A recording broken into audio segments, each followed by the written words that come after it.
Ako mahina ang DJ, lumalampas tayo sa oras. Ayan, may napili ka na ba sis kung sino ang mananalo? Wala pa. Okay, dahil dyan, may top fans tayong mananalo ng bag, na brand yung bag, na syempre. Okay na?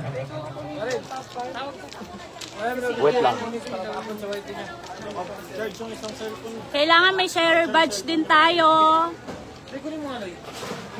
Share na!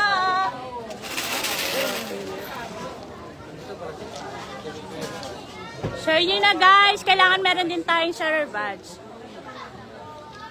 Ayaw nyo, tapong mo to. Charot. Ayan guys, di ba tulad ng sinasabi ko sa inyo kanina pa?